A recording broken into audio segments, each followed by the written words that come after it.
the lyre of the gods, long before the name Orpheus was whispered in the temples of the world, before the winds carried his sorrow through the olive groves and into the realm of the dead. He was simply a boy born of heaven and earth, a mortal vessel for immortal sound. He was not a warrior, nor a prince. No prophecy named him conqueror.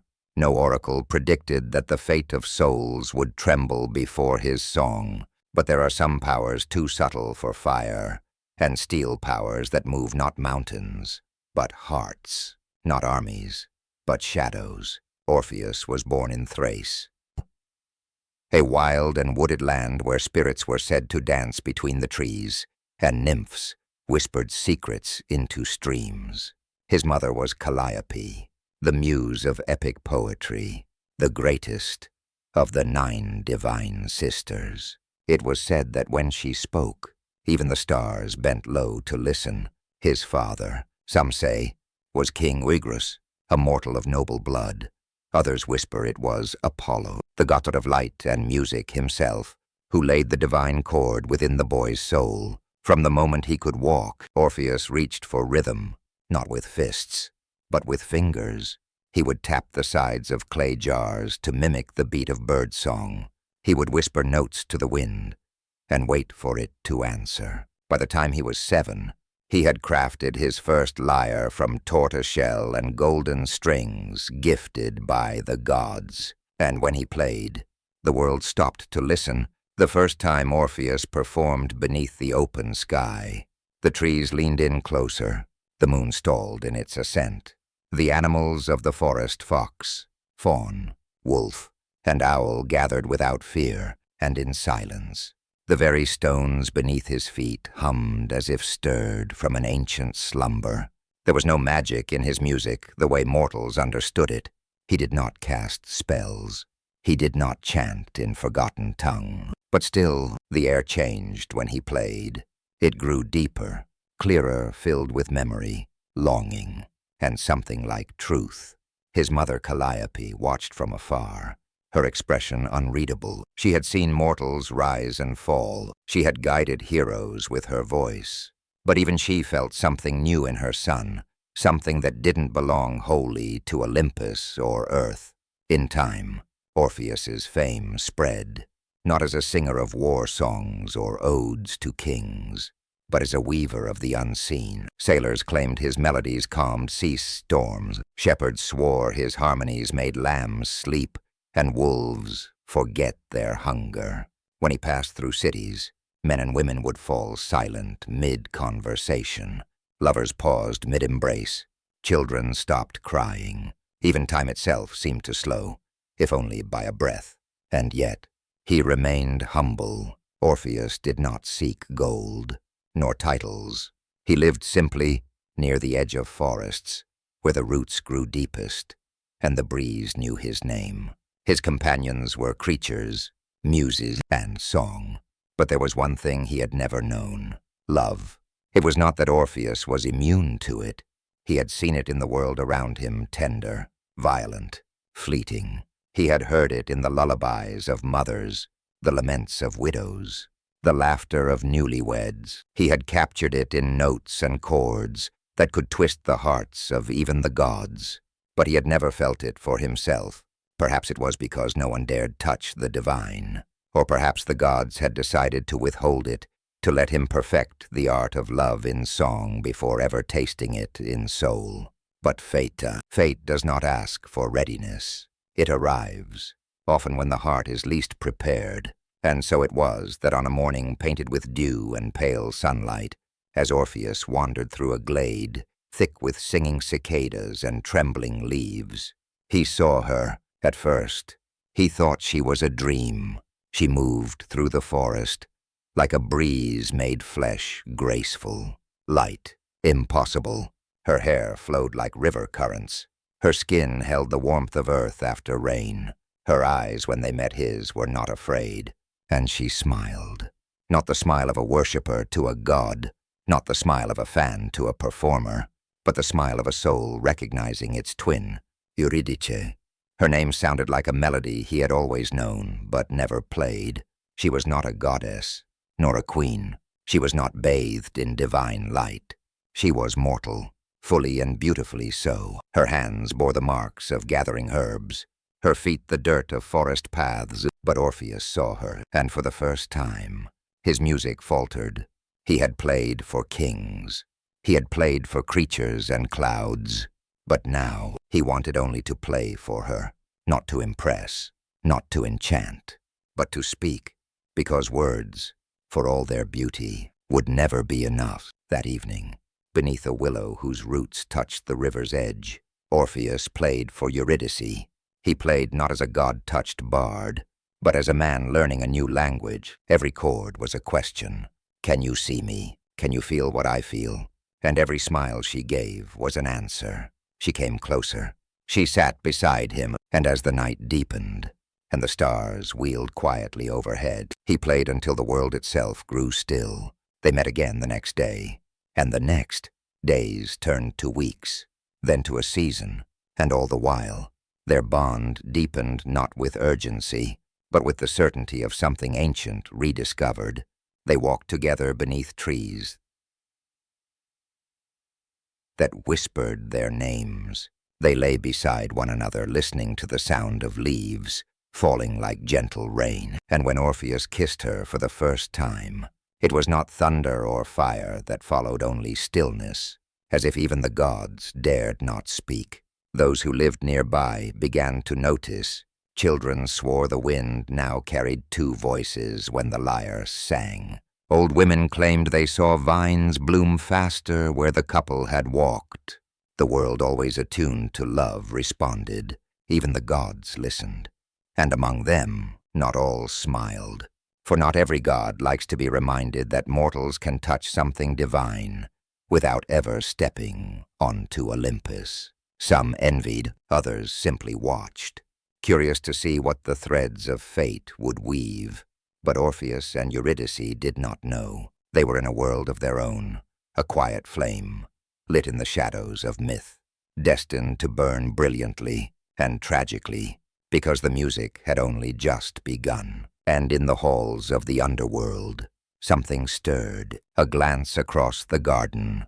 There are moments in time so delicate that even the gods hold their breath, moments that pass quietly, unnoticed by most, but which shift the world like tremors beneath still soil. One such moment occurred not in a palace or temple, but in a sun-dappled meadow, where wind danced with grass, and the air carried the perfume of thyme and myrtle. And there, amid the hush of birdsong and the quiet hum of bees, Orpheus saw her again. Eurydice. She moved through the field with a grace unlearned. Her hands gathered wildflowers in a woven basket, and her lips moved softly to a tune she hummed. Nothing divine or crafted, just the melody of someone at peace with the world. To Orpheus, it was the most perfect music he had ever heard. He stood at the edge of the grove, his lyre hanging at his side, stunned not by her beauty, though she was beautiful, but by her presence. She did not glow like a goddess. She did not command attention like a queen. She simply was, and in that stillness, Orpheus felt his soul tilt. They met as strangers. He approached with caution, not wishing to startle her. She turned, sensing his presence, and their eyes met for the second time. No words were needed, but he spoke anyway. "I heard your song." She smiled, a little shy, her fingers closing around the stems of the flowers.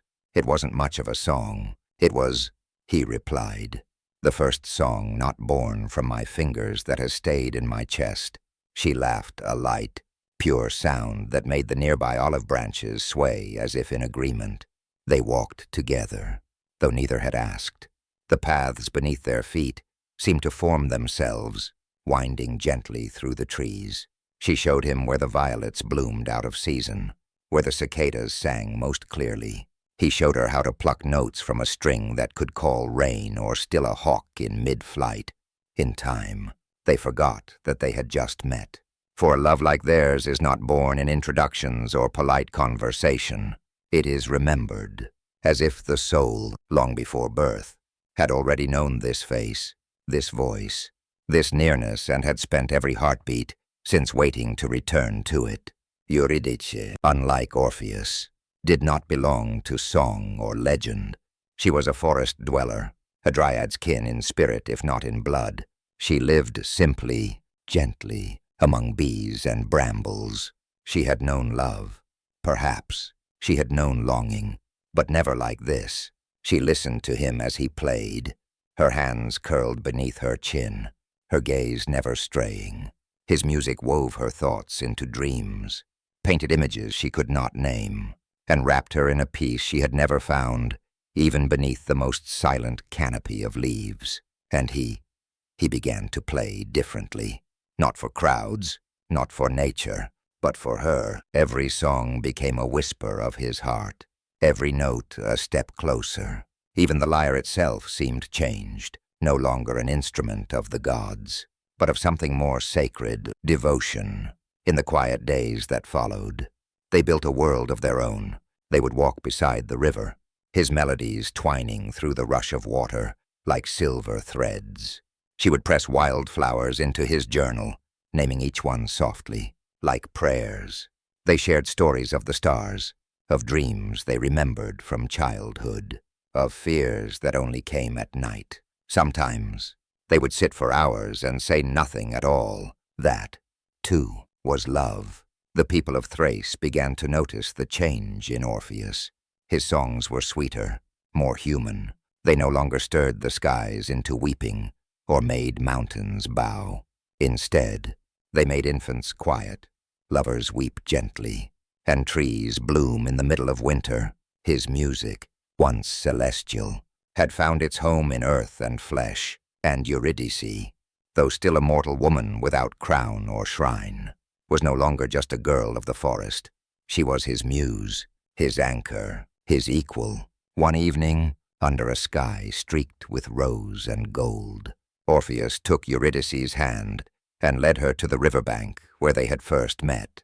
There, he played her a song made of every moment they had shared, each laugh, each glance, each sigh transformed into music. When he finished, he looked into her eyes. I have sung to kings, I have sung to gods, but nothing has ever asked more from me than loving you, and nothing has ever given me more, she said. He reached into his satchel and withdrew a ring simple, wrought of silver and riverstone. I have no empire, he whispered, but I have this, my song, and my soul, and both are yours. Tears filled her eyes. She did not speak, she only nodded, and as the stars emerged one by one to watch, they were betrothed. The wedding came soon after. It was not grand by royal standards, but nature itself seemed to attend. The wind danced through the grass. The birds chirped in time with Orpheus's lyre. Nymphs and fauns crept from their hiding places, their eyes wide and gentle. Eurydice wore a crown of woven wildflowers. Orpheus wore a cloak of midnight blue. They exchanged no vows but song, no gifts but breath, and when they kissed, the heavens blushed pink, and the earth held them close. Even the fates looked away for a moment, but only a moment, for the threads had already begun to twist, and love, true love, is always tested. In the woods nearby, something stirred, a shadow, a flicker of movement in the grass, a viper, silent and waiting, like fate, curled in the sun. But not yet, not yet. A wedding, touched by the gods. They say that when Orpheus and Eurydice were wed, the earth itself leaned in to listen. No bells rang, no torches flared. There were no silk-lined temples or golden crowns, but in a forest clearing, cradled by ancient oaks and watched only by birds, something sacred unfolded quiet, powerful and deeper than words.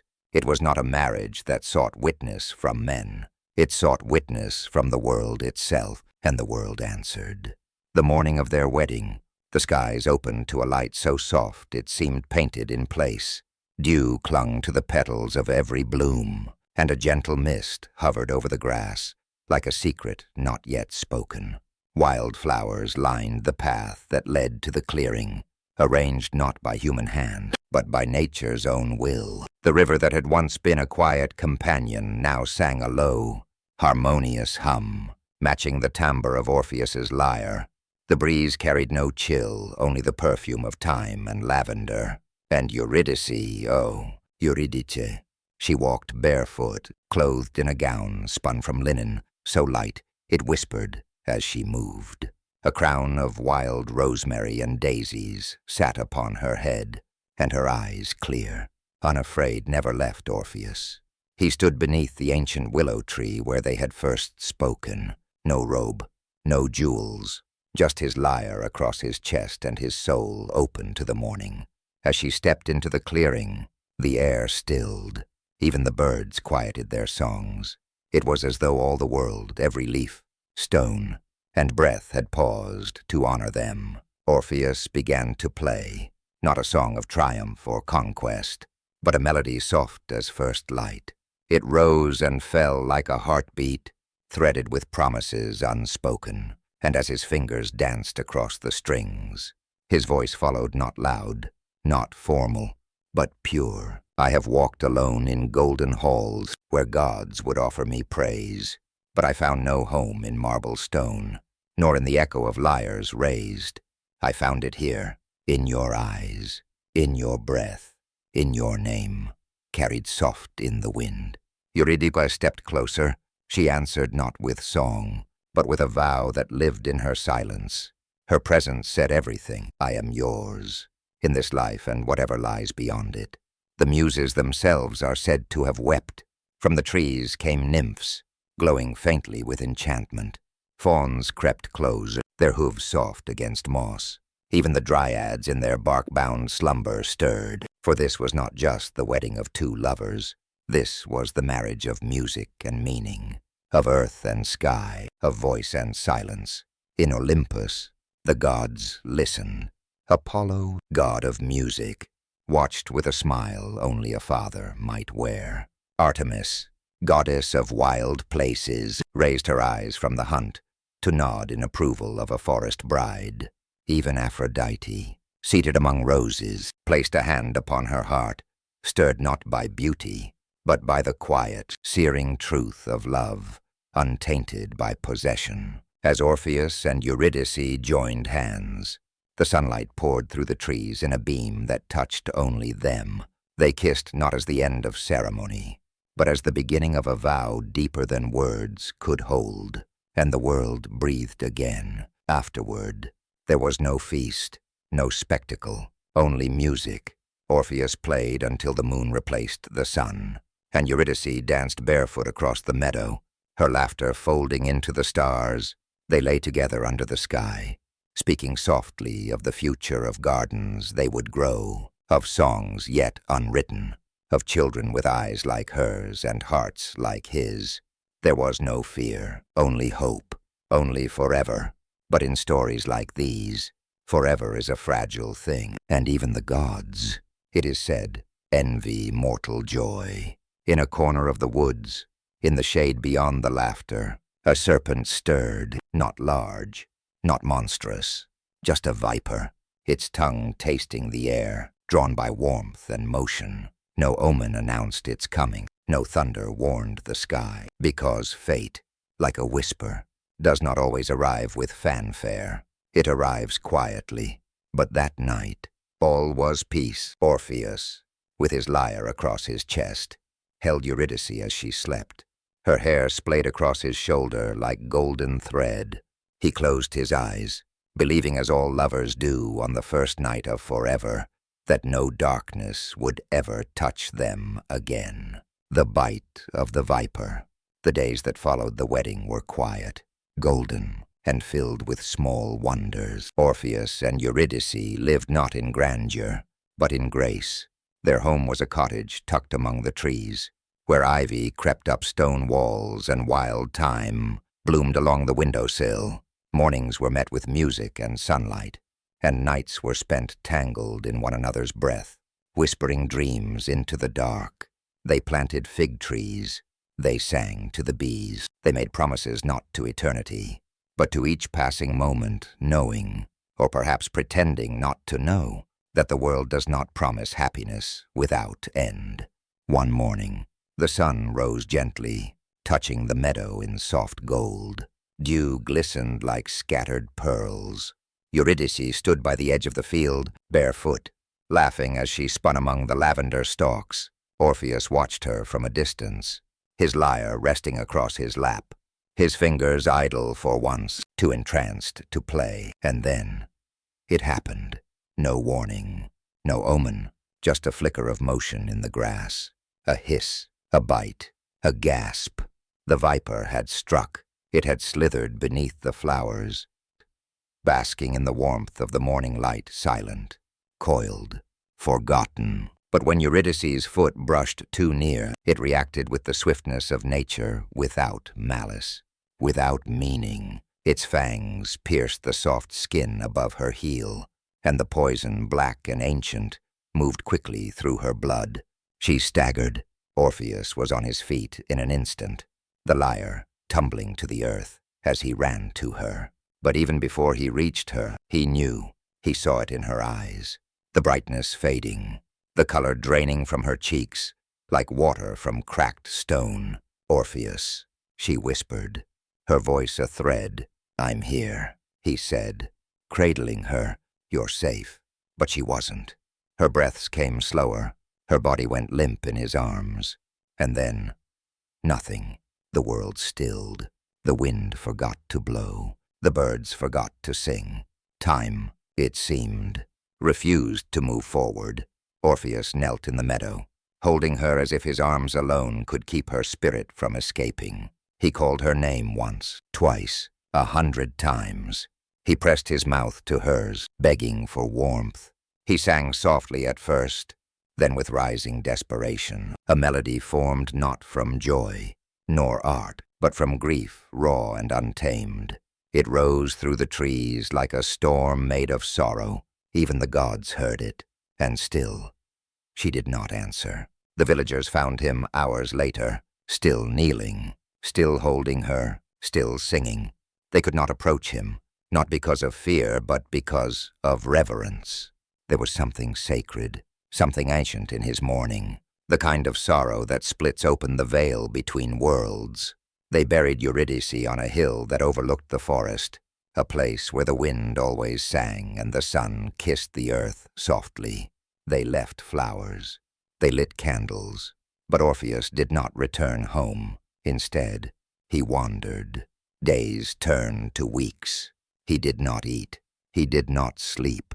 He only played, wandering from village to village, mountain to mountain, playing melodies that made grown men weep and mothers clutch their children tighter. His music no longer charmed the birds or lulled beasts to sleep. Now it made them weep with him. One night, beneath a sky void of stars, Orpheus stopped playing. He stood at the edge of a darkened wood, his fingers curled tightly around his lyre, and whispered, "This world holds nothing for me now." He looked toward the horizon, not to the east, where the sun would rise, but to the south, where shadows deepened, and the mountains gave way to the hidden paths of death. "If she cannot come back to me," he said, "then I will go to her." And with that, Orpheus stepped from the land of the living toward the gates of the underworld. Into the underworld. There are paths in this world not marked on any map, paths known only to those with nothing left to lose. It was along such a path that Orpheus now walked. Behind him, the world of the living faded, the hum of bees, the rustling leaves, the sun-dappled fields where once he and Eurydice had danced in joy. The music of life had grown distant, like a melody remembered in a dream. In its place was silence, and ahead only shadow. The trail to the underworld is not taken lightly. It is not paved with stones or lined with torches. It winds through forgotten caves, beneath sleeping mountains, through places where the air itself forgets to move. But Orpheus walked it without fear. He carried no sword, no shield, no armor, only his lyre, only his grief, only his vow. "Wait for me," he had whispered to her tomb. "I will find you, even in death." The air grew cold. dry and ancient. Even time thinned as he descended. Minutes stretched like centuries. The sky vanished. The light dimmed until it became little more than a memory. At last, he came upon a dark river Styx, the boundary of life and death. Its waters whispered with forgotten names. Faces drifted just beneath the surface. Kings, children, soldiers, poets all staring up with hollow eyes, their voices swallowed by black current. And there, by the jagged shore, stood Charon, the ferryman, robe tattered, eyes glowing faintly, hands like weathered bone on the oar of his spectral boat. Charon did not speak. He merely held out a hand. Orpheus had no coin to offer, only his song. And so, he began to play. The notes were slow at first, hesitant, then deeper, braver, a lullaby not for children, but for the dead, a tune that spoke of lost embraces, of words never said, of lovers parted by cruel fate. The music wound through the air like incense, drawing silence even from the river. Charon lowered his hand. He turned and allowed Orpheus aboard. The boat drifted across the water, silent as breath. All around them, shadows stirred. The souls of the dead turned to listen. Some wept. Some reached toward the sound. Even the current seemed to still, as if afraid to disturb the music. When they reached the far shore, Orpheus stepped into a land where no living man had walked willingly and returned. The Underworld. It was not fire that greeted him, nor scream. The realm of the dead was not chaos. It was silence. Endless plains of gray mist and dark stone. Trees without leaves. Stars without light. There were palaces made of bone. Rivers of memory. Fields where the dead wandered, neither suffering nor rejoicing, only existing. He passed the fields of asphodel, where ordinary souls drifted in half-forgotten dreams.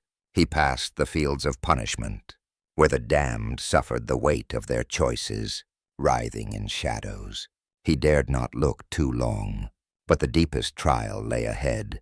The gate to the throne room of Hades was guarded by the great beast Cerberus, the three-headed hound of the dead, each head with jaws strong enough to shatter stone, each eye able to see through lies, through illusion, through soul. It roared, not in fury, but in hunger, a sound that cracked the stone floor beneath Orpheus's feet. Still he did not run. He did not speak. He only raised his lyre and began to play again. This time, the melody was not for mortals or muses. It was for monsters. It was slow, dark, and strangely tender, a song that told of pain so deep it became quiet, a song of longing so fierce it made even the stars in the underworld sky tremble.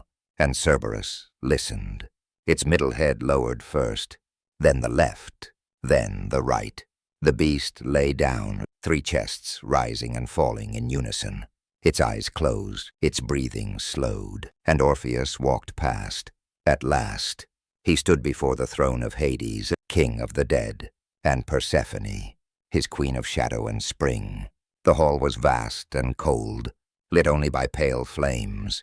Hades sat still as stone, his face unreadable. Persephone's eyes shimmered with both sorrow and curiosity. They did not speak, so Orpheus bowed, took a breath, and played. There are no words for the music he summoned. It was the story of his love. From the first glance in the garden to the last breath in the meadow, it was the joy of dancing under stars, the sweetness of shared silence, the agony of watching her slip away. It was not a plea. It was not a demand. It was a song of truth, and it echoed through the underworld like a heartbeat. Persephone's lips trembled. A tear slid down her cheek. Even Hades, grim, eternal, unmoved, closed his eyes for a moment too long. When the final note faded, the silence that followed was absolute. And then Hades spoke. "Your music has stirred even the stones of this realm," he said. "We are not without mercy." He looked to Persephone, who gave a slow, solemn nod. "You may take her," Hades said, "but there is one condition. She must walk behind you as you leave. You must not turn, not speak, not glance over your shoulder. Only when you both stand again in the light of the living world may you see her face once more. If you fail, he added, his voice like the crack of a tomb, she will remain here forever. Orpheus nodded. He did not hesitate, because love, when true, does not flinch at impossible odds. He turned, and he began the ascent. Behind him, he could not hear her footsteps. He could not feel her presence. But he believed he had to. Each step was heavier than the last, not because of fatigue, but because of fear. The tunnel ahead was long and steep, a coil of stone and shadow that wound upward through the bowels of the earth. But at its far end, a sliver of light, the song that silenced death. The path that rose from the underworld was ancient and narrow, a twisting vein through layers of stone and time, a tunnel through shadow carved by souls who had never returned. But Orpheus walked it. Each footstep echoed softly, absorbed by the weight of silence. Behind him, though he dared not turn, he knew she was there. Eurydice returned to him not by miracle, but by music. Hers was not yet a body of flesh, but of shadow and promise, a form made of mist that followed his steps through the dim corridor between death and dawn. Her fingers almost reached his back, but she could not speak. He could not look. That was the rule. The silence pressed against him like a wall. Not even the dead stirred. There were no voices, no whispers from forgotten souls, no moaning winds, only stillness, cold and unmoving. And in that terrible quiet, a seed of fear began to bloom. What if this was a trick? What if the gods, stirred by his song, had merely offered him hope as a cruel game? He could hear nothing, feel nothing, not a breath, not a footstep. Was she truly behind him? He tried to remember the feel of her voice, the rhythm of her laughter. He tried to conjure her in his mind as she had been alive, radiant, dancing in the fields beneath the sun. But memory is fragile when poisoned by doubt. And Orpheus, for all his divinely inspired talent, was still human. He began to tremble. The light ahead grew stronger, a silver glow at first, then a shaft of white, stretching out like the fingers of a god reaching downward. He was almost there, just a few more steps. He could feel the warmth on his face now, real, golden warmth. He could smell the wind of the world above. He could hear birds, faint but unmistakable, singing in the far-off trees. And yet, still no sound behind him, still no proof, still nothing but faith. He stopped, just short of the exit, the very mouth of the cave where light met darkness. A single step more, and he would be free. But she would still be behind him. One more step, and he could turn. But what if she wasn't there? What if he had sung his heart out, wept blood into his strings, only to be mocked? What if he had walked all this way alone? He took one trembling breath, and in that breath, he broke.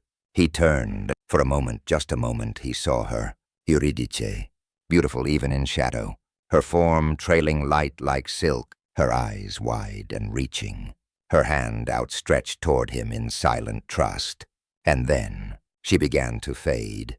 It was not like watching someone fall. It was like watching her be unwritten. Her outline trembled, flickered, dissolved. Her hand, so close, scattered into mist before it could touch his. Her eyes did not show anger. They showed sorrow, disappointment, and one final word, why? And then she was gone, swallowed once more by the mouth of the underworld. Orpheus screamed. The sound tore from his chest, like a bird trying to escape a burning cage. He ran into the light, back into the warmth of the living world, but it meant nothing now, because she was not with him. He had failed, not because he was weak, but because he had doubted. He fell to his knees at the edge of the cave, the sun beating down on him like judgment. The lyre fell from his hands. Its strings snapped beneath his fingers, one by one, like the strands of fate themselves. No one came to comfort him. No god descended to offer a second chance. No wind carried her name. There was only silence, and Orpheus, once the greatest musician the world had ever known, could no longer sing, a condition bound in shadows. There are losses too deep for tears, sorrows that burrow into the marrow and hollow out the soul. For Orpheus, this was such a sorrow. He had walked to the edge of death and returned alone, not because the gods had denied him, but because he had doubted. The sun shone on his skin once more. The wind tousled his hair. Birds trilled from the trees, but none of it mattered. The world had not changed. But Orpheus had. He sat at the mouth of the cave for hours, then days, eyes fixed on the place where Eurydice had vanished again, just steps from life, just steps from him. He spoke her name under his breath like a prayer. Though no god listened now, he replayed the moment over and over in his mind. The tension in his chest, the silence behind him, the unbearable weight of faith, and the choice, the single, fatal glance. He tried to play again, but the lyre no longer sang. Its voice had gone hoarse with grief. The strings bent under his touch, producing only the echo of what had been lost. Music, his only power, had betrayed him, or perhaps had fulfilled its last purpose. He did not rage. He did not beg the gods again. He simply walked. The people who once rejoiced at the sound of his name now watched him with quiet pity. He wandered from city to groves, from meadow to cave, playing nothing, singing nothing. He ate only when pressed to, slept where sorrow laid him. He became a ghost in the land of the living, and still he heard her name in the wind, in the rustle of the trees, in the hush of twilight. Eurydice. The gods watched. From afar, some felt pity, some felt shame, but none dared intervene. For what could be given back that would not unravel the laws they themselves had sworn to uphold? Orpheus had been given a chance more than mortals ever were, and he had broken the one condition. Even mercy has its limits, even love has rules. One morning, Orpheus came to the base of a tall, wild mountain. Its slopes were steep, its rocks jagged, no paths twisted up its side, no trees grew near. It was said to be sacred to Dionysus, the god of ecstasy and chaos. There, Orpheus sat, not to seek visions, not to find revelation, only to be far from what remained of the world. He closed his eyes and listened. But the silence that met him now was not soft.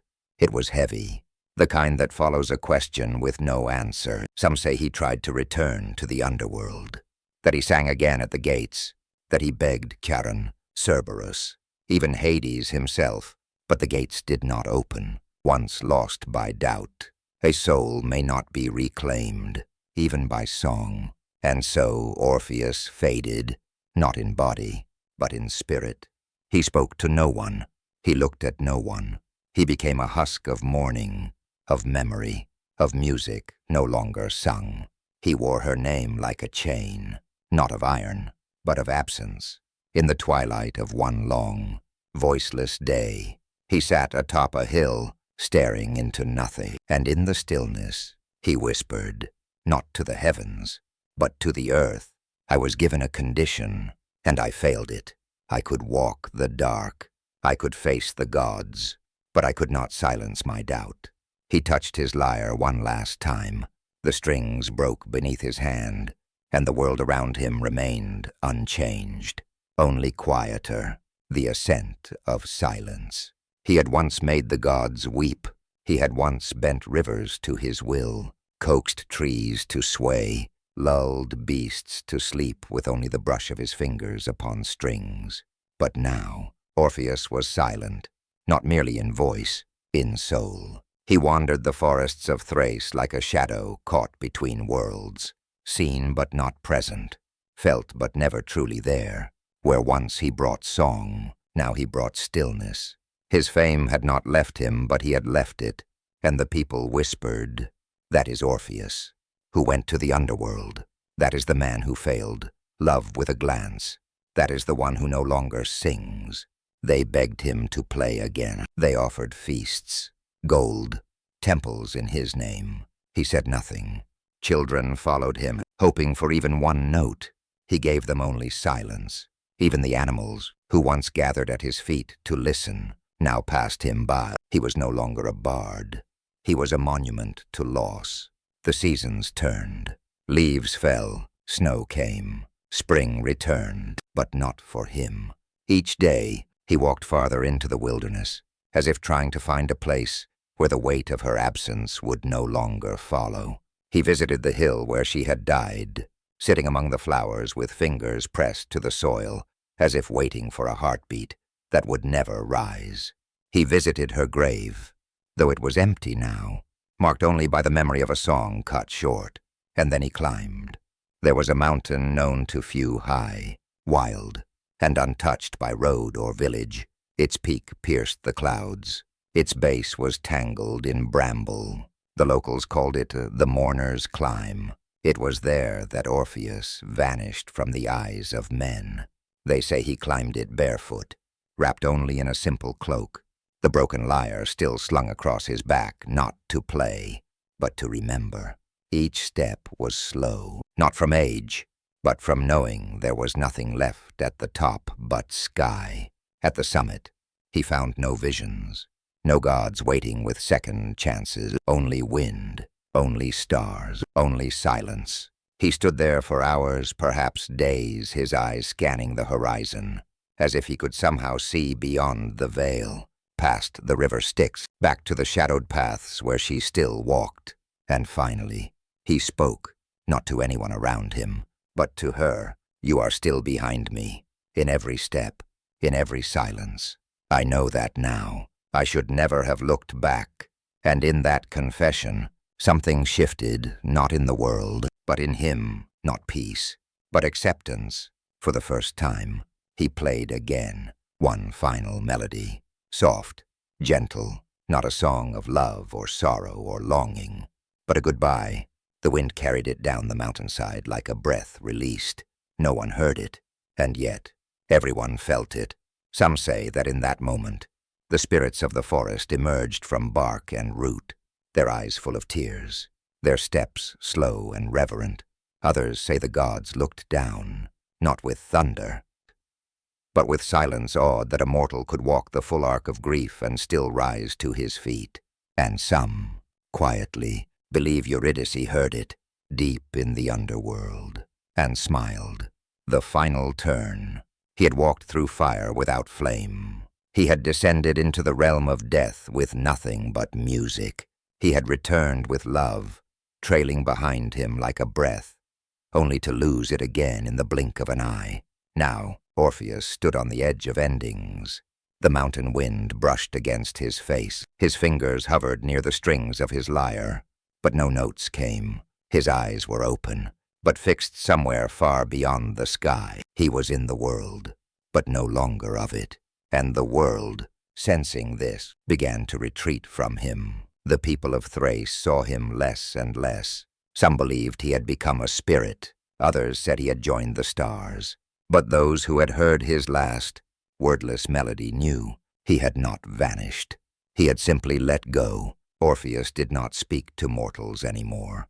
He spoke to memory, to wind, to the quiet between sounds, and perhaps to her. But the world is not always kind to quiet things, and in time, something loud and wild found him.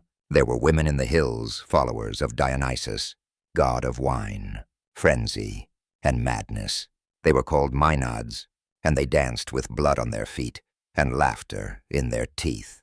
They roamed the forests in ecstasy, tearing through the world with divine delirium. They did not understand silence. They did not welcome sorrow. They lived in fever and flame. And when they came upon Orpheus, seated beneath an ancient tree, his eyes far away, his mouth closed, his soul elsewhere, they were offended. "Sing for us," they shouted, circling him. He did not move. "Play something," praised Dionysus. Still nothing. "What is this? A man of music with no voice." They began to mock him, to tug at his cloak, to demand a song. But Orpheus had no more songs to give, not for mortals, not for gods, not even for himself. Only for her, always only for her. And so he remained silent. The Maenads did not understand, and from confusion came rage. They struck him, first with words, then with stones, then with hands. He did not fight, he did not scream. He simply closed his eyes just as he had that day. She vanished from his arms and waited for the silence to take him fully. When it was done, his body lay broken among the roots. His lyre was shattered beside him. Its golden strings snapped like veins torn from a heart. The Maenads danced on, laughing, drunk on destruction. But the earth did not forget, nor did the sky. The river Hebrus, which had once carried his songs upon its banks, now carried his head and his lyre down its dark waters. And as they floated, something strange happened. The lyre began to play, not loudly, not joyfully, but with a soft, mournful hum, a song that drifted like fog, pulling tears from those who heard it, even if they did not know why. And his lips, even in death, still moved, whispering her name, Eurydice. The Muses, his mother Calliope among them, came to gather what remained. They wept over his broken form. They lifted his soul gently from the earth, and with their power, they carried his spirit to the stars, where he could not be silenced again, where his love would live not in memory, but in eternity. And so Orpheus died, but his love did not. The music of mourning, long after his voice faded from the earth, long after the final note of his lyre slipped beneath the waves, the world still remembered. They remembered the man who had sung to stones and made them weep, the man who softened the wrath of gods with only music, the man who followed love into death and came back empty-handed. His name was Orpheus, his wound was love, and his legacy was silence so beautiful it could break the sky. The Muses, who had raised him, mourned him not with tears but with songs. They sang of the forests he had wandered, the glades where he had first seen her face, the meadows where joy once danced in bare feet and wind-blown hair. They sang of Eurydice not as a victim, but as the reason the world had heard the truest sound it would ever know. And from their song, a new story was born, not one of failure, but of devotion without end. The gods, though bound by law, were not unmoved. Zeus placed Orpheus's lyre among the stars. There it would sing forever soft, distant, invisible to the eye, but felt in the soul. Each night, when the world grows still, you can feel it faint, like breath on glass. The constellation Lyra, Orpheus's final stage, his eternal song. And what of Eurydice? She waited in the quiet fields of the underworld. She waited, not bitterly, not in anger, but in stillness, like a tree waiting for spring. Her form was now whole, her shade no longer bound by time. She walked among shadows, but she did not belong to them. She belonged only to one thing, love. They say when Orpheus died, when the Maenads scattered his bones, and the rivers carried his song away, his soul did not pass through the underworld gates like other men. No, he was expected.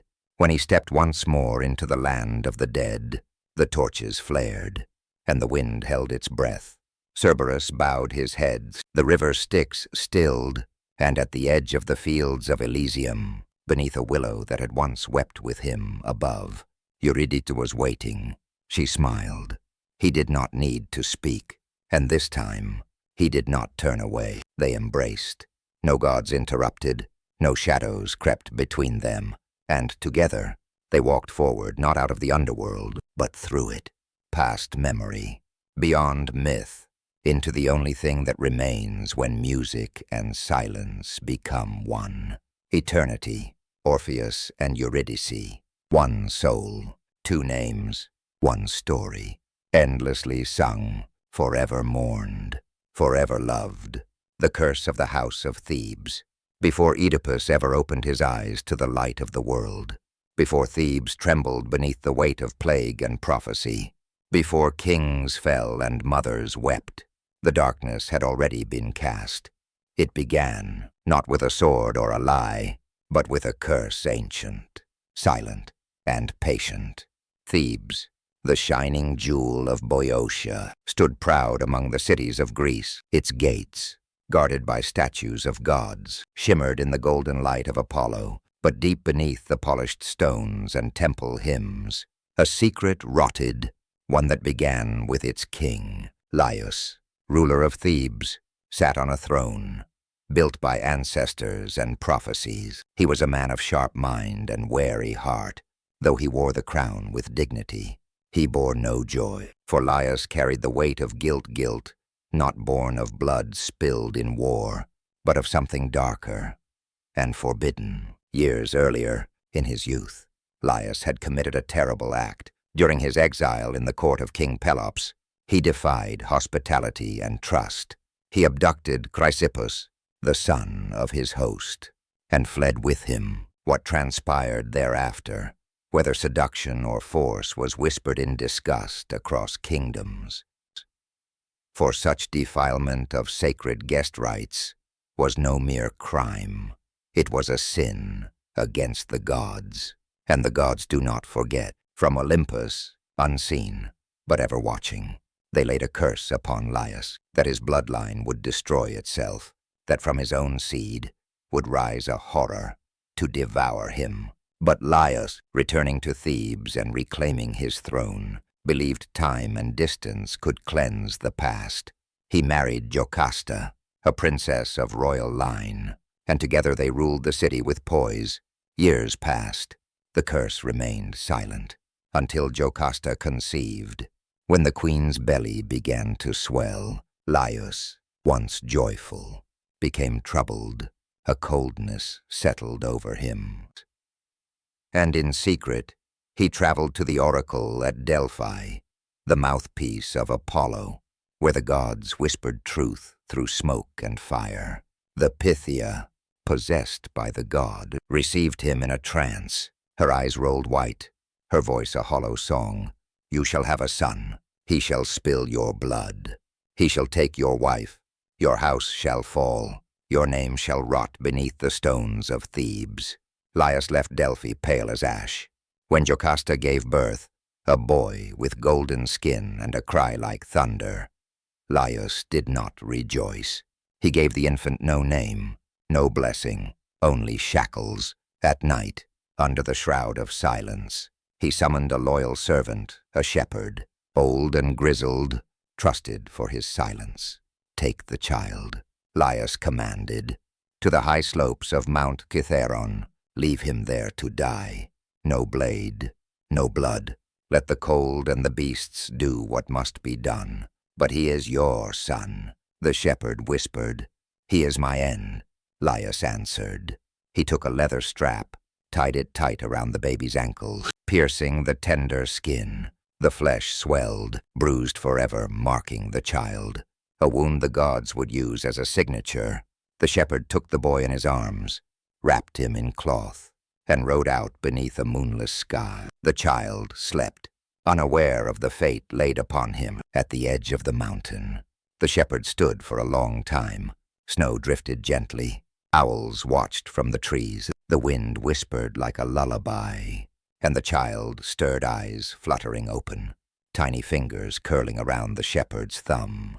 The old man wept. He could not do it. He could not leave the babe to die. Instead, he wandered across the ridges until he met another shepherd, one from Corinth, traveling with his flock, a man with tired eyes and open hands. This boy, the Theban shepherd said, is cursed by prophecy, but perhaps his fate will change if raised far from here. The Corinthian, having no children of his own, nodded solemnly. He took the baby, promised secrecy, and departed. That child was brought to the palace of King Polybus and Queen Merope of Corinth. They had long mourned their barrenness, prayed to Apollo, offered sacrifices to Hera, but no child had come. And now, from the hands of fate, a miracle had arrived. We shall raise him as our own, Polybus declared. They named him Oedipus Greek for swollen feet. The scars around his ankles would remain forever. A faint blue ring like a god's signature burned into the flesh, and so Oedipus grew. Beneath the golden spires of Corinth, he was raised as a prince, loved, adored, educated in philosophy and warcraft. He surpassed other boys in both strength and intellect. Yet he was not arrogant. He was thoughtful, curious, haunted by questions no one dared answer. For as Oedipus aged, rumors began to coil like snakes around the palace walls. You do not look like Polybus. Your mother never swelled with child. You were a gift from the mountain.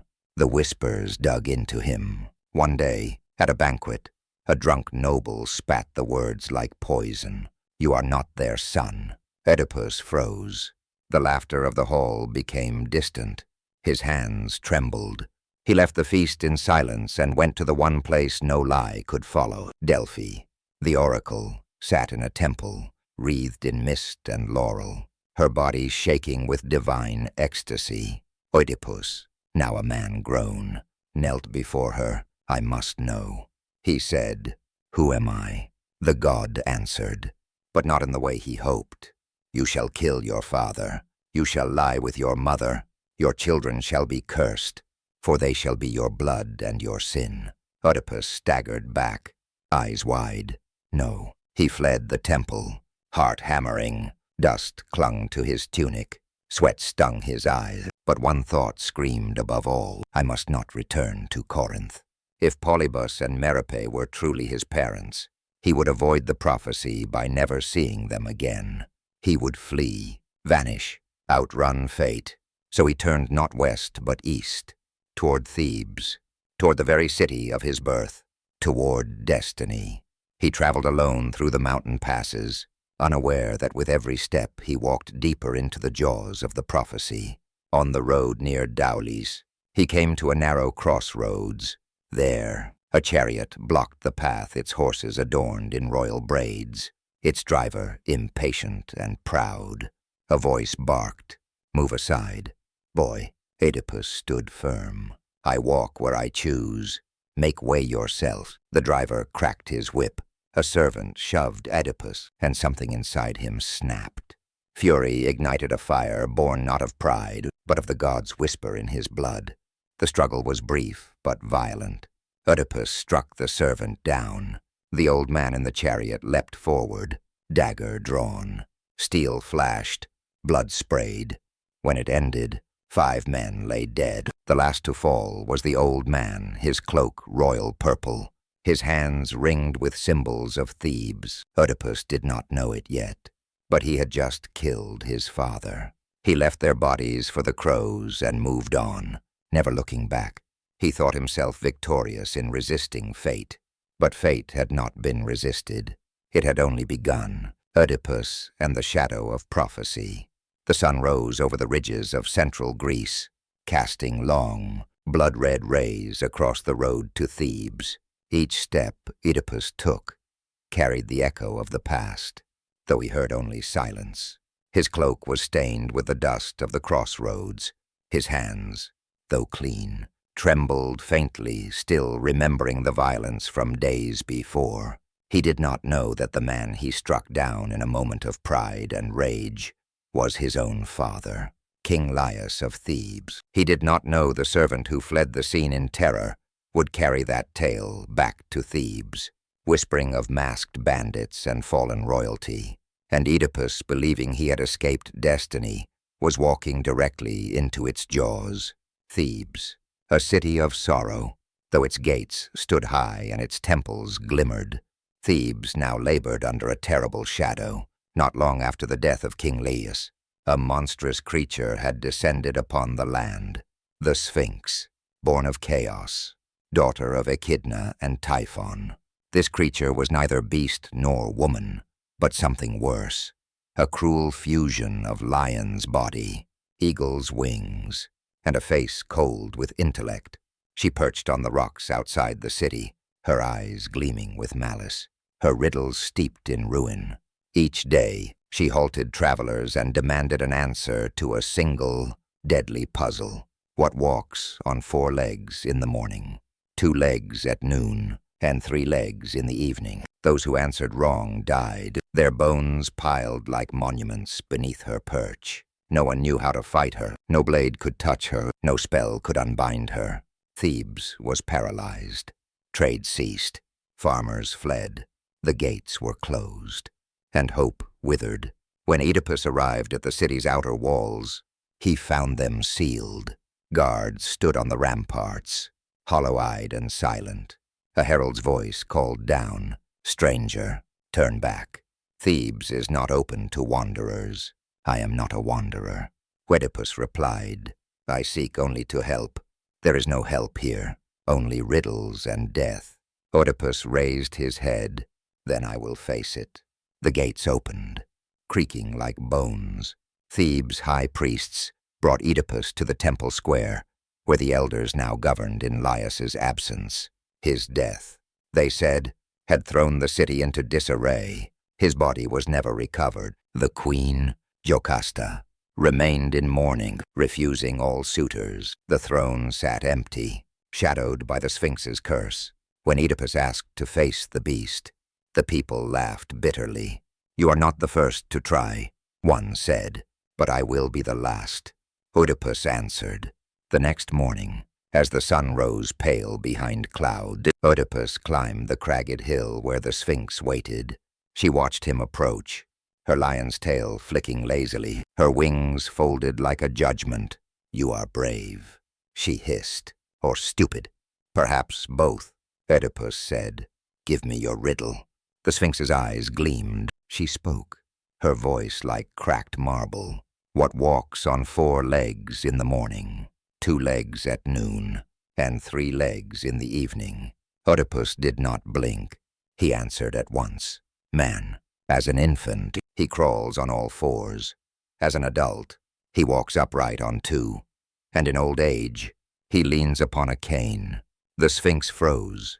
Her wings shivered, her lips curled in a snarl. She had never been answered correctly. With a final, anguished shriek, she leapt from the cliff and fell to her death.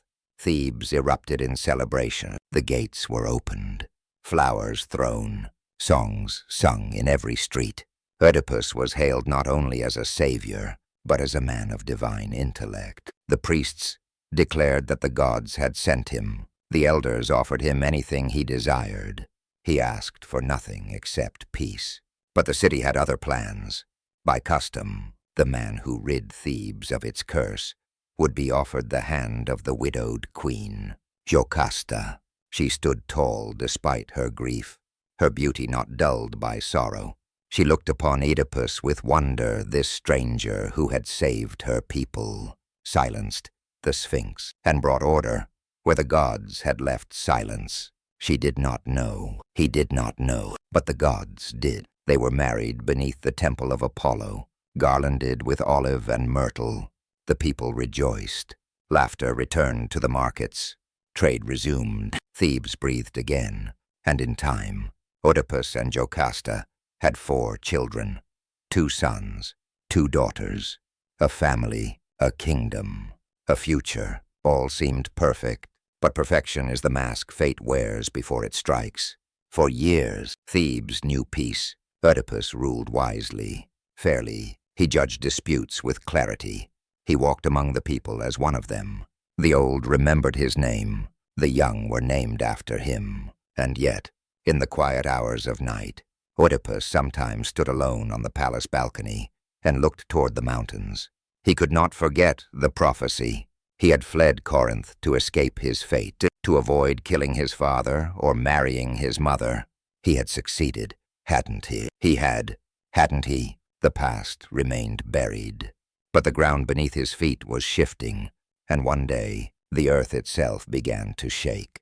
A plague fell upon Thebes. The skies turned gray. Livestock died in their pens. Infants failed to draw breath. The temple fires dimmed, no matter how much oil was poured. The priests declared, "This is not disease, this is punishment." The people cried to their king, and once more, Oedipus turned to Delphi. He sent his most trusted servant to consult the oracle. The journey was long, the roads dangerous. But the servant returned, weeks later. Pale and shaken, Oedipus stood before the court. "Speak," he commanded. "What must be done?" The man knelt. "The gods say." The blood of King Laius cries out. His death was never avenged. The city is cursed until his murderer is found and punished. A cold silence fell. "Then we will find him," Oedipus declared. "We will not rest until he is brought to justice." The crowd applauded. The people cried with hope, but the gods watched and smiled without warmth. That night, Jocasta came to her husband's chambers. "You don't need to do this," she whispered. "Someone must." Oedipus replied, "What if it brings more sorrow than answers? Then at least we will suffer with truth, not illusion." She held him close, and in the distance, thunder rolled not from the sky, but from fate. Its wheels had begun to turn again. The fatal crossroads. Thebes stirred with hope and unease. The Sphinx was long gone. The city, once shattered by fear, had bloomed under Oedipus's rule, but now the air felt heavy. The streets dimmed, and every cough, every failed harvest, every child's death became a whisper. The gods are angry, and in the marble halls of the palace, Oedipus, hero, king, husband, father, felt the invisible chains of fate tightening around him. He had sent word to Delphi, and the gods had spoken. "Find the murderer of King Laius. Blood pollutes the city. The slayer lives among you." The words rang through the kingdom like the toll of a funeral bell. Oedipus stood before the people. "I did not know King Laius," he said, "but I will avenge him as I would my own father. I swear by Apollo, by Zeus, by all the gods above, I will find the man who did this, even if he hides in my own house." The people cheered, but the gods were silent, and that silence was worse. In the days that followed, Oedipus ordered an investigation. He sent emissaries to distant lands, summoned travelers and old servants, questioned nobles and peasants alike. But the city had grown old around its grief. The memory of Laius's death had faded into myth. Still, there was one man who might know, Tiresias, the blind prophet of Thebes, a man who heard the voices of the gods when others heard only wind, a man who had once seen the truth so clearly that the gods had taken his eyes to protect the world from it. Oedipus summoned him to the palace. The prophet came slowly, supported by a staff. His empty eyes turned toward things no one else could see. He entered the great hall, surrounded by silence. "You know why I've called you," Oedipus said. "Tiresias did not speak. You have the ear of the gods. Tell me who killed King Laius." Still, the prophet was silent. Oedipus stepped forward. "You must. The plague is upon us. People are dying. Their blood is on your silence." Tiresias's face tightened. "You do not want this truth," he said. "I demand it," Oedipus replied. "No." Tiresias shook his head. "You beg for it, but when it comes, you will curse both tongue and ears. Speak, old man." A long, dark pause. Then Tiresias's voice cut through the air like a blade. "You are the curse. You are the murderer you seek. The man who walks with sight but is blind. The man who sees all but his own face." The court gasped. Oedipus staggered back, fury erupting like fire. "Lies. You twist words like riddles. You conspire with Creon. You want the throne." Tiresias remained still. "I want nothing but silence now. But the truth has already begun to stir. It will find you. It is already within your walls. And your blood." He turned and left, his cane tapping the stone with terrible finality. Oedipus was shaken, but fury clouded his mind more than doubt. He summoned Creon, Jocasta's brother, his trusted advisor. "You brought that prophet to me," Oedipus said. "Now he says I'm the killer. Did you put him up to this?" Creon looked stunned. "I have no need to steal your throne. You think I would plot your fall with riddles and shadows?" I have always stood by you. But Oedipus, once rational and wise, had begun to change. His soul, caught in fate's net, squirmed like a creature in a trap. You're too smooth, too calm. Maybe you wear a crown in your heart already. Creon drew himself up. Then kill me now, Oedipus. But know this, I have spoken only the truth. And the truth is already rising beneath your feet like water through cracks. Jocasta heard the shouting. She came between them, her voice still gentle, her face still trusting. My husband, she said, placing a hand on Oedipus's chest. You must not let fear turn you cruel. Creon has always been loyal. The gods play tricks, yes, but men must not betray each other because of whispers. Oedipus slowly breathed. The fire in him dulled. I want only to save this city. He whispered, and you will. Jocasta said, let me tell you something that may calm your heart. They sat together in the quiet of the inner palace. Light flickered on the stone walls.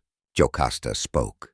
Long ago, my husband Laius was told by an oracle that his own son would kill him. So, when our child was born, he ordered it destroyed. Oedipus froze. We gave the baby to a shepherd, who was to leave it to die on Mount Cithaeron. It had marks on its feet, tied tight. The ankles were swollen. A pulse thundered in Oedipus's ears. He remembered his name, the old rumors in Corinth, the scars on his own feet, the prophecy from Delphi, and the old man he had killed at a crossroads where 3 roads met. Jocasta, he whispered. Where did Laius die? She blinked. At a crossroads, on the road to Delphi. Oedipus stood slowly. His hands trembled. I must find the shepherd, the one who took your child to the mountain. The search began again, but this time it was not for justice. It was for truth, and truth was now cutting Oedipus like a wolf that had tasted blood.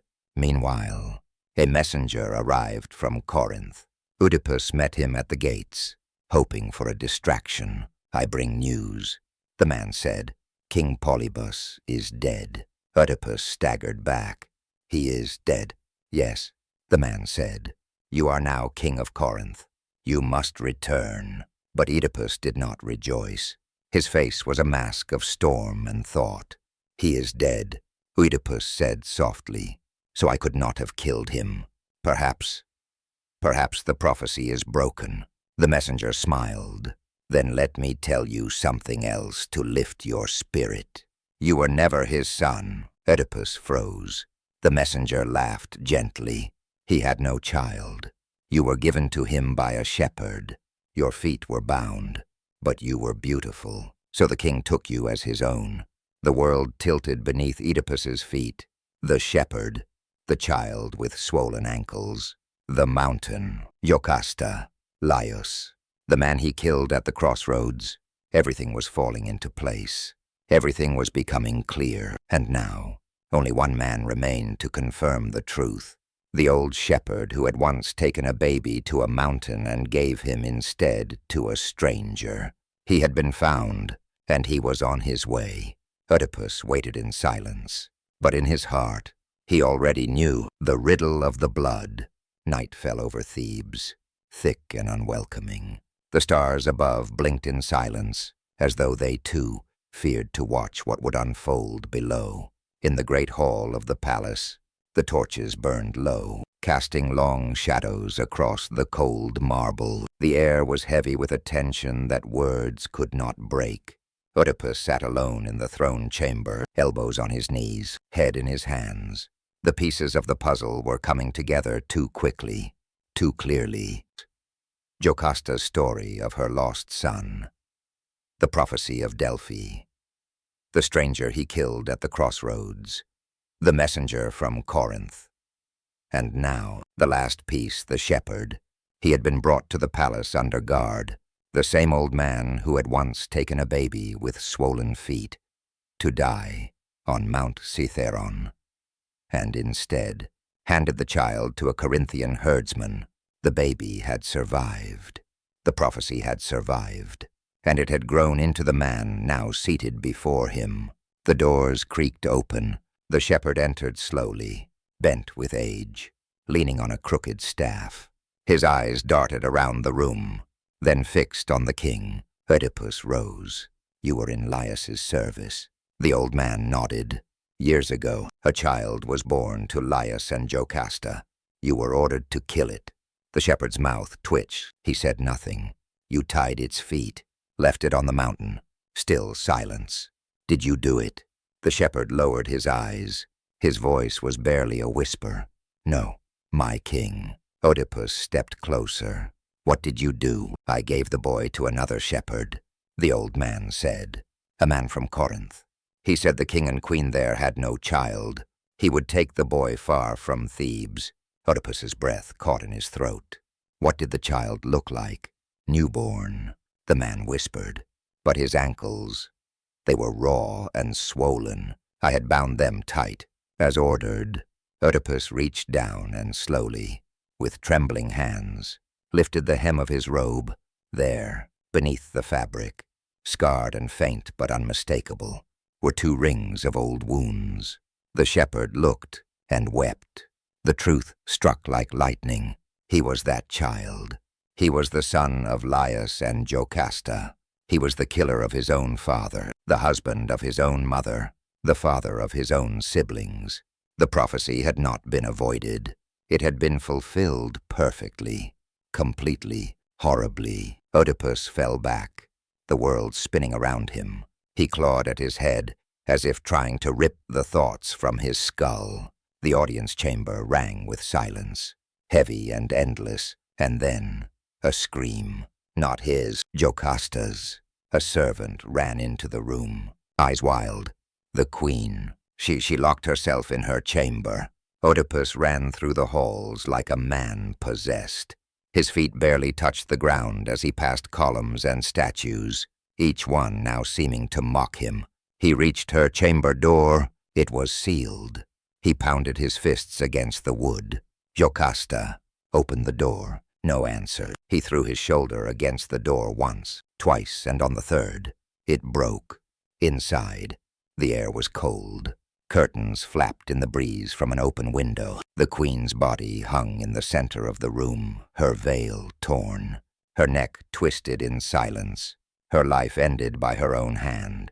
Oedipus staggered forward. He reached out, touched her lifeless fingers. Then he saw the brooches from her dress, sharp, gold, glinting like cruel suns. He took them, and with the first cry, he plunged them into his eyes. Once, twice, again. Blood streamed down his face. His screams echoed through the palace like the roar of an ancient god. "Now you see nothing," he cried. "Now you cannot look upon what you've done.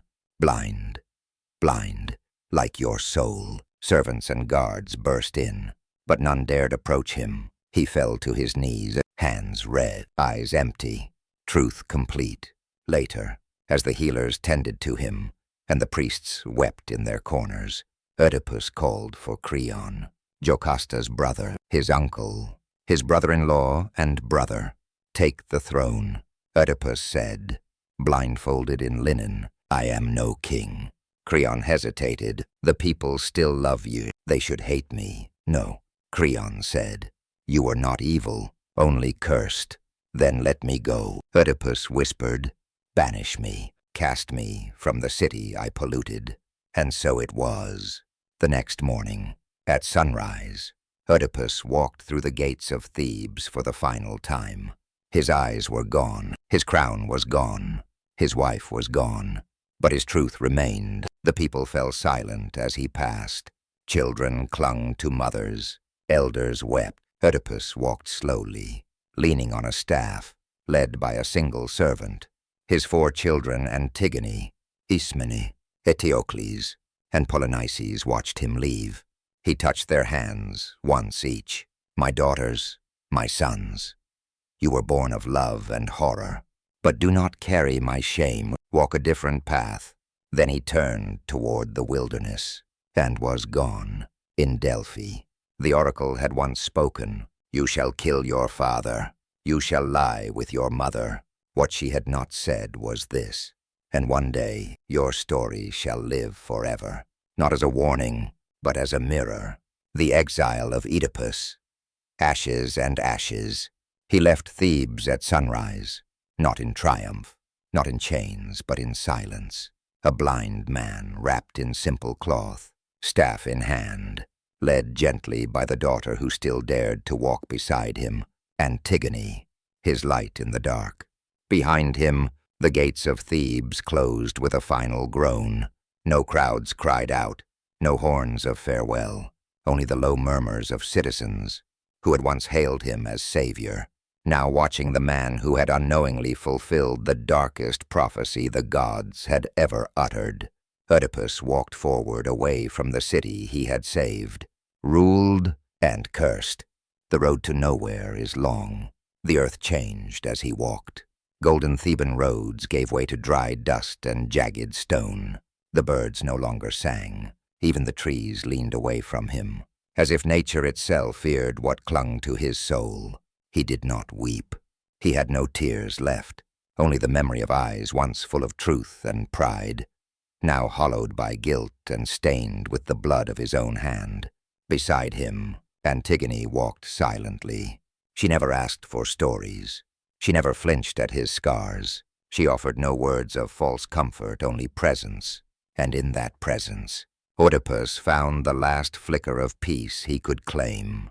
They wandered from village to village. In some places, they were turned away with curses. That's him, the whispers hissed. The mother-lover, the king who killed his blood. In others, pity lingered longer than judgment. The blind man who spoke softly, the girl with the fire in her eyes. Some gave bread, some gave water, but none gave shelter for long. He was cursed. They could feel it. One night, they came upon a field, burned black by wildfire. Oedipus sat among the ashes and ran his fingers through the soot. The sky above was wide and empty. Stars stared down without warmth. Antigone built a small fire. "Father," she said gently, "do you ever dream?" He turned his head, sightless. "No, the gods took that, too." She looked into the fire. "I dream for both of us." Then, "What do you dream of?" She hesitated. "That there is an end to punishment, that some wounds heal." He smiled faintly. "Then keep dreaming. I have no use for hope anymore." But deep in the hollow where his heart still beat, something stirred. Time passed. Seasons changed. His beard grew long. His robes wore thin. His back stooped. Yet Oedipus still walked. News came from afar, always whispered, never sought. Jocasta's tomb had become a place of pilgrimage for the grieving. Eteocles and Polynices, his sons, had begun to quarrel for power. Creon ruled Thebes, silent and firm, keeping the city alive but not healed. And Oedipus, he became a ghost in the world of men. Stories of the blind wanderer passed between travelers.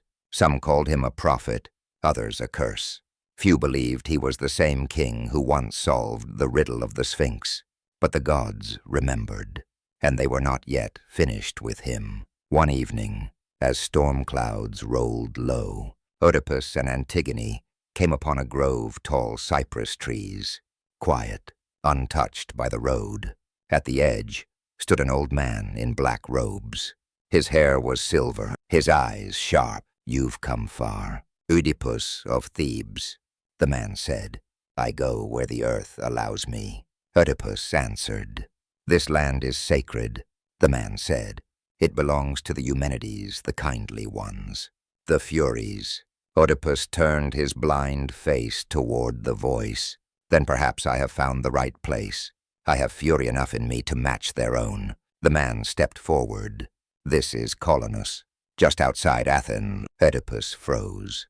Athens, a city of justice, a city of balance, a city where men were measured not only by their sins but by their repentance. And in that moment, something shifted in him, a whisper from the gods, not a curse, but a call. Here, perhaps, his journey would end. He asked for sanctuary. The elders of Colonus hesitated until news reached Theseus, king of Athens. Noble and wise, Theseus came in person to meet the blind stranger. "I know who you are," he said, "and I know what you have done. Then turn me away." Oedipus answered, "No." Theseus said, "Not all who sin are monsters. Not all who fall deserve chains. I see a man who has suffered enough. And so, Athens, the city of reason, did what others would not. It welcomed the fallen king. In the sacred grove, Oedipus made a home, not of stone, not of gold, but of peace. Antigone remained at his side, and now Ismene, his second daughter, joined them. They brought him stories of Thebes, of brothers turned to rivals, of war stirring between kin. Oedipus listened, but he did not rise. His war was done. His role in the tale was almost over. One morning, the sky turned soft with silver light. Birdsong returned to the grove. Flowers bloomed where no seed had been planted. Oedipus stood, unaided, and faced the grove's heart. He knew it was time. He turned to Theseus, who had come to bid him farewell. "Let no man follow me," Oedipus said. "Where I go now is not for eyes, but for silence." Theseus nodded, and Oedipus walked into the sacred grove. He passed beneath ancient trees. He stepped into shadow, and he vanished. No grave was found, no tombstone placed. Only a soft wind remained, and the echo of footsteps fading into the earth. Some say the gods took him. Others say the Furies claimed him as one of their own.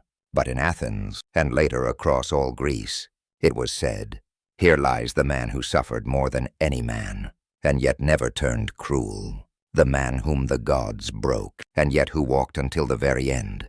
The war of the brothers, Eteocles and Polynices. Peace is a fragile gift, and in Thebes, that gift shattered soon after Oedipus vanished into the sacred grove. He was gone, the blind king who had brought both salvation and curse, whose story was etched in blood and sorrow, was now only a name spoken in hushed tones. His departure left behind a vacuum, a silence that ambition could not resist, and into that silence stepped his son, Eteocles and Polynices, born of prophecy, raised in shadow, bound not just by blood, but by the curse of their father. For though Oedipus had left Thebes, he had not left peace behind. The two brothers had once been inseparable. As children, they stood side by side beneath Thebes' golden banners. They shared stories by candlelight, trained with wooden swords, dreamed of glory beyond the walls. Jocasta, before the truth unraveled her soul, had held them together, whispering hope in their ears. But after her death, after Oedipus's exile, something in them began to rot, the love between them being brittle. Distrust crept in, and with it, the hunger for the throne. At first, they agreed to share power, to rule Thebes together, year by year, one reigning while the other stepped back in peace. It was Creon who brokered the arrangement, trying to preserve balance. But such balance was built on illusion. In the first year, Eteocles ruled, proud, controlled, and increasingly possessive of the crown. He strengthened the city, rebuilt the walls, restored order after years of plague and fear. When the year ended, Polynices came to claim his turn, but the gates of Thebes did not open for him. Eteocles refused. "I have steadied the kingdom," he declared. "Why hand it back to a brother who abandoned it?" Polynices was cast out, exiled, not by force of arms, but by betrayal. He fled to Argos, bitter and burning, and in that foreign court, he did what desperate men do. He made a pact of war. He promised riches, power, glory. He begged the king of Argos to give him soldiers, to help him reclaim the city stolen from him by blood. The king agreed on one condition: Polynices must marry his daughter. Polynices did, and so a new alliance was born, not from love, but vengeance. He raised an army, 7 great warriors, each a flame of fury. They called themselves the Seven Against Thebes, champions of destruction. Among them were men whose names would echo for generations. Tydeus, wild and savage. Capaneus, who defied the gods. Hippomedon, tall as a tower. And Amphiaraus, a seer who knew he would die, and went anyway. They marched toward Thebes, under a blood-red sky. Polynices rode at their front, sword gleaming, oath burning on his tongue. I will take back what is mine, even if my brother's blood must wash the gates. In Thebes, the horns of war sounded. Creon counseled caution. The city steeled itself, and Eteocles, though once calm, now bristled with rage. I will not yield to a traitor, he snarled. If Polynices comes with a blade, then a blade shall greet him. The brothers had forgotten their childhood, their mother's voice, their father's fall. Now there was only war. The 7 warriors split, each attacking one of Thebes' 7 gates. The battle that followed was unlike any Thebes had seen. Thunder rolled without lightning. The earth shook not from gods, but from iron and fire. At each gate, champions clashed in single combat. Capaneus scaled the wall, but Zeus, angered by his defiance, struck him down with lightning. Tydeus fought like a beast, even after being wounded, but fell when ambushed. Amphiaraus was swallowed by the earth, as foretold. Thebes bled but stood, and at the 7th gate, the brothers faced each other. Eteocles and Polynices, sons of Oedipus, sons of prophecy, sons of cursed blood. They met not with words, but with steel. Their blades clashed in a fury too swift for the eye. Each strike rang like the toll of fate. Neither yielded, neither relented. They fought as if their very souls had been born for this moment, and in the end, they did what fate demanded. They killed each other, brother against brother. Womb mates returned to dust. The blood of Oedipus flowed in rivers through the gates of Thebes.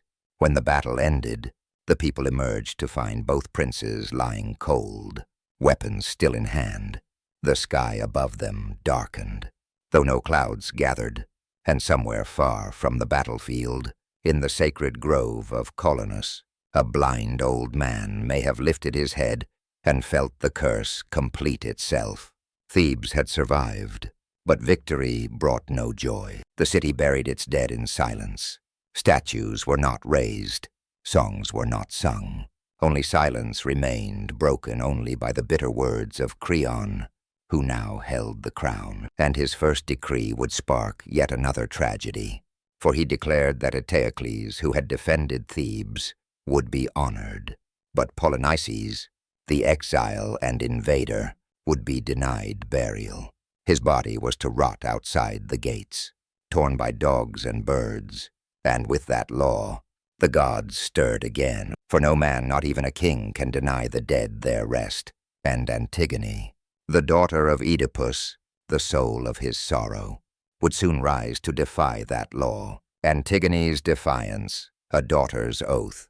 The battlefield was quiet now. The cries of war had faded, and the dust of violence lay heavy over Thebes. 2 brothers, Eteocles and Polynices, lay dead by each other's hand, and with their deaths, the prophecy of Oedipus had completed its cruel circle. But Thebes did not mourn them equally. At the heart of the city, under gray skies, King Creon stood tall in the royal court, once the voice of reason. Now hardened by fear and pride, he issued a decree before the council and the people. Eteocles, loyal defender of Thebes, shall be honored. He shall be buried with song and flame. But Polynices, traitor, rebel, enemy, shall be cast outside the city, unburied. Let the dogs and vultures take him. No man shall mourn him, no woman shall weep. The words echoed through the streets, and the gods listened, for in Greece, to deny burial was no minor punishment. It was a curse that stretched into the afterlife.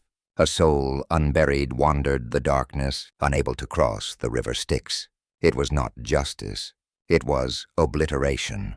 But one woman would not accept silence. Antigone, daughter of Oedipus, sister to the fallen, the one who had walked beside her father in exile, who had heard the gods whisper in the winds of Colonus. She had seen enough of curses to know that one more would doom her family forever. She would not let her brother's soul vanish into blackness, even if the law forbade it, even if death waited at the end. She visited her sister, Ismene, that night. The palace windows were shuttered, and torches flickered like trembling stars. "I will bury him," Antigone said. Her voice was low, but steady. "Polynices deserves rest. The gods demand it." Ismene's eyes filled with fear. "You would defy Creon. I would obey something higher. You'll be killed." Antigone smiled a sad, gentle thing. "Then I will die clean." Ismene wept. "Please, let the dead bury the dead. You're all I have left." But Antigone stood and turned away. "Then love me as I am, or not at all." Before dawn, she crept through the olive groves beyond Thebes' walls. The wind was cold, the soil was dry, and there, under the gnarled trees, Polynices' body lay twisted, mouth open in silent agony, flies humming above his wounds. Antigone knelt. She poured sacred water over his limbs. She scattered dust over his chest, a symbolic burial, the bare minimum for the gods. She whispered his name and a prayer older than Thebes itself. Then she turned to go. But fate, ever watchful, had seen her, so had the guards. She was seized and dragged before Creon. Bloodied, defiant, she stood before her uncle king, her hair wild, her eyes brighter than flame. Creon stared down at her. "You disobeyed my law. I obeyed the gods." Antigone replied, "You chose death. I chose righteousness. You are a woman. This is not your place. I am my father's daughter. You think I fear death after all he suffered?" Creon's jaw tightened. "You will be entombed, sealed in stone. Let Hades take you as you wish. Then let the stones weep with me," she said. "For Thebes has lost its soul." The people murmured. Some pitied her, some feared her, but none moved to stop what came next. Antigone was led through the city in chains past her ancestors' temples, past the gates. Her brothers died defending. She did not scream. She did not plead. She sang, a soft, ancient hymn, a lullaby to guide her brother's soul. At the edge of Thebes, the guards led her to a cave, carved into the rock, a hollow that would become her grave. They pushed her inside, rolled the stone shut. Darkness embraced her, and still, she sang, inside the palace. Creon's triumph soured. His son, Haemon, who was to marry Antigone, stood before him. "You have killed what I love." Creon waved him away. "You will find another. No, you have buried your blood, and you will bury your legacy." He fled the court, and with him, the last warmth in Creon's house. But the gods had not yet spoken. From Delphi came the voice of the prophet Tiresias, blind but clear. "You have crossed the gods," he told Creon. "You have denied the dead their peace. The Furies gather. You must set Antigone free." Creon wavered, but the fear of divine wrath moved even kings. He raced to the tomb, his soldiers behind him, but they were too late. The stone was rolled back. Inside lay Antigone's body, hanging from a torn strip of linen. Beside her knelt Haemon, his sword in his hand. He looked up at his father, once eyes full of hatred and heartbreak, and drove the blade into his own chest. 2 deaths, not from war, but from stubborn pride. Thebes wept again. Creon returned to the palace, broken. His wife, Eurydice, met him only with silence. When she heard of her son's death, she walked into the shadows of the temple and never came out again. Creon was left alone, king of ruins, father of none, bearer of the final curse. And thus, the children of Oedipus fell one by one, each a thread unraveling a tapestry the gods had woven long before their birth. Yet in the silence that followed, Thebes endured, and somewhere in the heavens, The soul of Antigone rose not in defeat, but in defiance. She had stood against the world, and she had been right. The spirit of Oedipus, his final prophecy, in the sacred grove of Colonus. Time had slowed. The birds still sang. The trees still whispered, but the man who once wandered these woods had become more myth than flesh. Oedipus, king, exile, father, cursed, was no longer seen. Yet his presence still lingered like mist on the grass after dawn. He had passed beyond the eyes of mortals. No grave was ever found. No tomb held his bones. But the land remembered him. So did the gods. And in moments of silence, when the wind shifted strangely, those who walked near Colonus said they heard a voice, not a cry, not a moan, but something like a warning carried on the breath of the earth. Far from Thebes, a man walked alone. His hair was streaked with white. His robes were tattered, but his back was straight, and his face was lit with a light that came not from the sun, but from some inner flame. It was said that Oedipus, before his disappearance, had received one last vision, a glimpse not of past or present, but of what would come after. The final prophecy. He had seen a kingdom torn apart by pride. He had seen his sons slay each other. He had seen his daughter buried alive for love. And now, in the stillness of the grove, Oedipus knelt by the roots of an ancient olive tree and whispered to the stones, "Let Thebes know that the blood of kings cannot cleanse the earth, that justice born of ego is no justice at all, that the gods do not demand cruelty, only truth." That whisper carried on the wind, through the soil, into the bones of those who still lived. In Thebes, Creon sat in his hall, the crown heavy on his brow. His wife and son were dead. His niece was buried beneath the earth.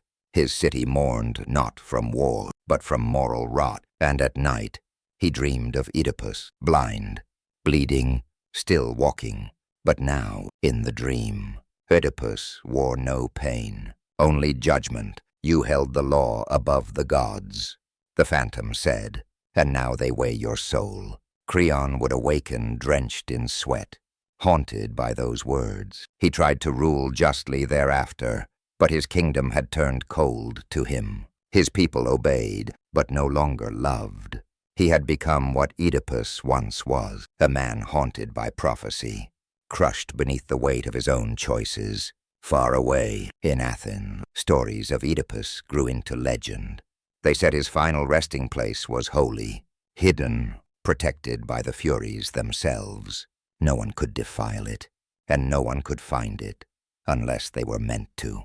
Some said he became a spirit of protection, guarding Athens in its darkest hours, that when armies approached and hope dimmed, a figure was seen walking the ridgeline blind, robed, but radiating power. They called him not the cursed king, but the guardian of justice. The same man who had once brought ruin, now whispered wisdom into the ears of the wise. But the gods had not forgiven all, for Oedipus had left behind more than sons and daughters. He had left behind a legacy, a reminder to all mortals that no one escapes fate, but all may choose how to face it. And so, in Delphi, a new oracle spoke a new vision. From the blood of Thebes shall rise wisdom, but not before the harvest of sorrow is reaped. For the greatest heroes fall, not from swords, but from the wounds they cannot see. Thebes would rise again, but it would never forget. The gates where brothers died would remain scorched. The tomb of Antigone would be marked with ivy, and in the olive groves beyond Athens, travelers would pause and listen for a voice deep, worn but kind. Walk humbly, see clearly, speak only what is true, or you will see what I have seen. Creon's fall, the last tyrant of Thebes. The crown of Thebes had always borne the weight of blood. When Creon placed it upon his brow, he did not do so with joy, but with necessity. He had watched a city descend into madness, first under the shadow of Oedipus, then under the swords of Eteocles and Polynices, and finally beneath his own law. Creon had once been a man of reason, a counselor, a bridge between chaos and order. But power has a voice of its own, and it speaks in commands, not questions. The deaths of Antigone, Haemon, and Eurydice hollowed Creon. He still ruled Thebes, but not with purpose. He passed decrees, but they were echoes. His palace stood tall, yet its halls were empty. Each morning, he stared at the throne as if it were a curse made of marble. The people obeyed, but their eyes held no warmth. Mothers clutched their children tighter as he passed. Priests turned their incense away. The gods had grown distant from him for the sins of kings. It is not always the blade that strikes. Sometimes it is the loneliness that comes after. One night, Creon stood upon the battlements. Below, Thebes slept under a pale moon. In the distance, the ridges of Colonus glowed softly, as if remembering something the city could not. A voice haunted him still. Oedipus, in dream and memory, you placed man's law above the gods. You silenced a daughter's grief. You buried love Alan. Creon whispered into the wind. I did what I thought was right. But the wind did not answer, only silence. A messenger came the next day from the oracle at Delphi. He carried no scroll, only words. The land groans beneath the weight of unburied truths. The bones of Thebes are soaked in stubbornness. Justice must breathe again, or she will turn to ash. Creon's hands trembled. He knew the gods had not forgotten. Driven by dread, he ordered a cleansing of the city. He had the tomb of Antigone reopened, her remains buried with honor among her kin. He declared a day of mourning for Polynices, lifted the ban on his name, and lit the funeral pyres that should have burned long ago. The people watched. Some wept, some turned away. Forgiveness comes slowly to the land of the cursed, but it was not enough. Creon's guilt grew like ivy around his mind. He began to wander the halls at night, speaking to ghosts. To Jocasta, to Haemon, to Antigone. He asked them questions that had no answers. One day, he walked barefoot into the temple of Apollo, stripped of crown and robe. I am the last tyrant, he declared. I have buried my wife, my son, my niece. I ruled with pride, and I am left with nothing. The priests stood in silence. One stepped forward and said softly, then let the gods finish what man has begun. Creon bowed. So be it. That night, he vanished. Some say he walked into the woods beyond Colonus and never returned. Others say he wandered through Delphi, barefoot and mad, until death finally touched him. No grave marks his end, only a cracked statue in the Theban square, now covered in moss. His face worn away by wind, and the inscription reads, Here stood the king who believed law could conquer fate. But fate remembers and waits. Thebes lived on, but its kings were never again as bold. They ruled carefully, quietly, as if each word might wake a sleeping curse. And high above, in the sky, the stars of Oedipus still glimmered, watching, waiting. Legacy and silence, the end of the house of Oedipus, in the quiet corners of Greece, long after the flames of war had died, and kings had faded into dust. People still spoke the name Oedipus, not with mockery, not with fear, but with something deeper awe. For his tale was not one of simple ruin, nor of a cursed man alone. It was the story of an entire house built on prophecy, shattered by truth, and immortalized in sorrow. Thebes remained. Its towers still caught the sun. Its marketplaces still bustled. Children laughed where once soldiers bled. But it was no longer the city of Oedipus, the house he had built his bloodline. His name was gone. Antigone, the soul of defiance, lay in a tomb carved too soon.